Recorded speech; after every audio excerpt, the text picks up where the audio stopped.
For every animated sequel that surpasses the original, there's one that makes fans wish it never existed, starting with the sequel that took a beloved original and replaced its charm with annoying puns. Cloudy with a Chance of Meatballs 2. The first Cloudy with a Chance of Meatballs was a creative, heartfelt film about an inventor finding his place in the world. The 2013 sequel decided what fans really wanted was food-animal puns for 90 minutes straight. The entire plot revolves around foodimals, living food animals with pun names like Tacodile and Shrimpanzee. The joke gets old in the first 5 minutes, but the movie beats it to death for the entire runtime. You okay?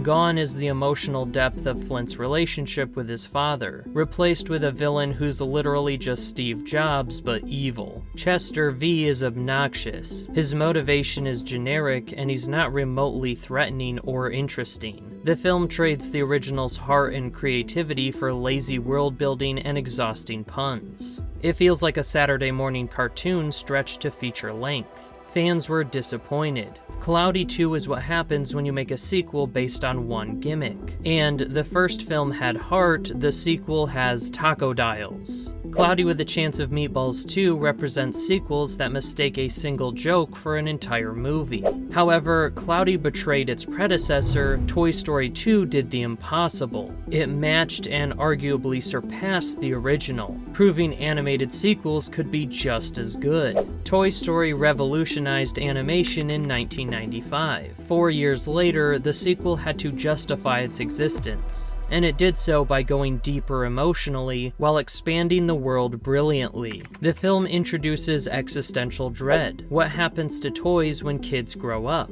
Woody faces mortality, identity crisis, and the temptation to preserve himself in a museum rather than face inevitable abandonment. Jessie's backstory with When She Loved Me is devastating. The song shows a toy experiencing unconditional love, and then the slow, painful process of being forgotten. Somebody loved me.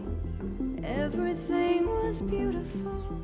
It's one of Pixar's most emotional moments. The sequel respects the original while building on it. The themes are more mature, the stakes are higher, and the emotional payoff feels earned. Fans love it. Toy Story 2 proved sequels could be more than cash grabs. And it's arguably better than the first, which shouldn't be possible. Toy Story 2 set the standard that animated sequels should enhance, not repeat, and trust audiences to handle deeper themes. But lazy world building is nothing compared to the complete creative bankruptcy, which brings us to Megamind 2. A sequel so bad it retroactively damages the legacy of the original. Megamind from 2010 was a clever superhero deconstruction. It's time to move on. Here is your minion. He will take care of you. And here is your pinky. You are destined for it. With gorgeous animation, witty writing, and genuine heart. The 2024 sequel is a direct-to-streaming disaster that feels like it was made by people who never watched the first film. The animation quality drops so dramatically it looked like a cheap TV movie. The character designs are off-model. The voice acting lacks the original cast's energy, with Will Ferrell not even returning to voice the title character. But the worst part is the story. The sequel invents a villain team and a Doom Syndicate that Megamind apparently had before, completely contradicting the first film where he was Metro City's only supervillain. The humor is gone, the heart is gone, the clever writing is gone. It's a cash grab that exists only to exploit the Megamind name without understanding what made the original special. Fans were furious. Megamind 2 is so bad it feels disrespectful to the original. And this is what happens when streaming services dump out content instead of making movies. Megamind 2 represents the streaming era's worst impulse. Cheap sequels to beloved films made without care or vision. While Disney was pumping out soulless sequels, DreamWorks shocked everyone by making Kung Fu Panda 2, even better than the original through darker themes and emotional maturity. The first Kung Fu Panda was fun, but fairly light. The sequel went dark. Genocide, PTSD, confronting trauma, and a villain who chose evil despite chances at redemption. Po's journey to discover what happened to the pandas and confront the peacock who massacred them is genuinely heavy. The film doesn't shy away from showing that Po's mother died saving him.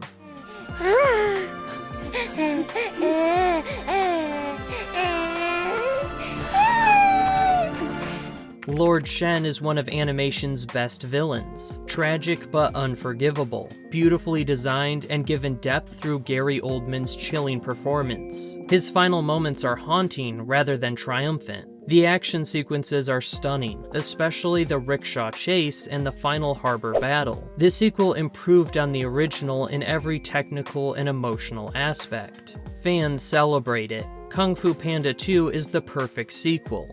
Darker, more emotional, and better than the first. And Lord Shen alone makes this top-tier animation. Kung Fu Panda 2 proved that sequels can tackle heavier themes while respecting what made the original work. But respecting the original is something Mulan 2 completely forgot to do, transforming Disney's most badass heroine into a giggling matchmaker in the worst character assassination ever. The original Mulan was about a woman defying gender roles, going to war and saving China through intelligence and courage. Mulan 2 is about her planning a wedding and chaperoning 3 princesses to arranged marriages. You're getting married. Oh, yes. To princes in Qigong. That's right. Well, they must be handsome. The tonal shift is insane. Mulan goes from a war hero to relationship counselor. Shang becomes a jealous, controlling boyfriend. Mushu becomes unbearably annoying as he tries to break them up for selfish reasons. The movie has terrible musical numbers, a nonsensical plot about duty versus love, and worst of all, it makes Mulan question whether she should obey Shang or follow her heart, completely contradicting her character. The animation is cheap, direct-to-video quality. The humor is juvenile. The message is confused. It's everything the original wasn't. Safe, boring, and regressive. Fans were insulted. Mulan 2 turned a feminist icon into a rom-com protagonist. And this sequel is character assassination disguised as a love story. Mulan 2 represents sequels that fundamentally betrayed what made the original groundbreaking. Speaking of abandoning uniqueness, let's talk about Sonic the Hedgehog 2, a sequel that had to overcome the disaster of what the first movie almost was. Remember the original Sonic design? The one with human teeth and realistic fur that traumatized the internet? Paramount delayed the entire film to redesign Sonic after the backlash, and it saved the movie. The first film was decent, a safe, by-the-numbers origin story that proved video game movies could be watchable, but it played it too safe, keeping Sonic on Earth for most of the runtime. Sonic 2 said screw safe, and went all in on the game's lore. Tails and Knuckles are introduced with respect to their game counterparts. The Chaos Emeralds become central. We finally see other zones beyond just Earth. But what makes the sequel work is that it learned from the first film's mistakes. More action, more video game references, but it doesn't lose the heart. Sonic's relationship with Tom and Maddie remains the emotional core. The sequel fixes pacing issues from the first film, gives us the Sonic vs. Knuckles fight fans wanted, and that mid-credits shadow reveal had theaters erupting with cheers. Fans were thrilled. To keep this hidden. My God. Project Shadow.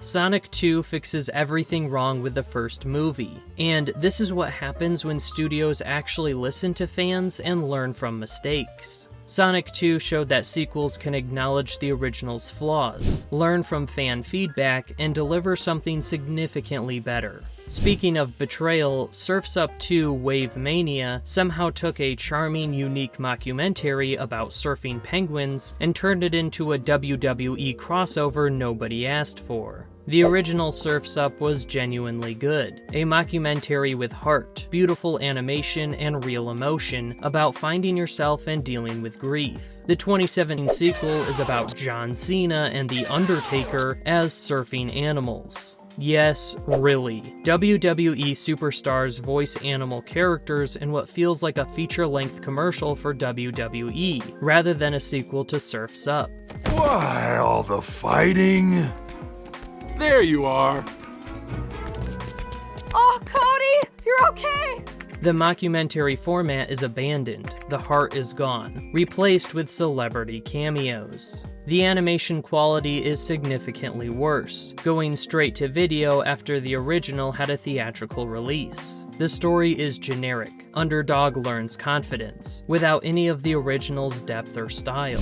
None of the original's creative team returned. It exists solely because someone thought, what if we put WWE wrestlers in the Surf's Up universe, without considering if they should. Fans rejected it. Surf's Up 2 feels like a completely different franchise. And this is what happens when you make a sequel around a marketing gimmick instead of a story. Surf's Up 2 represents sequels that abandon everything unique about the original for cross-promotion. While Don Bluth's legacy was being exploited, Spider-Man Across the Spider-Verse somehow topped its predecessor by going bigger, bolder, and more emotionally complex. Into the Spider-Verse revolutionized animation. Across the Spider-Verse had impossible expectations and exceeded them by expanding the multiverse while keeping Miles' personal story front and center. The sequel introduces hundreds of Spider people, explores canon events and destiny versus choice, and sets up the next film while being satisfying on its own. The animation somehow got even better. Every universe has distinct visual styles. The action sequences are more creative.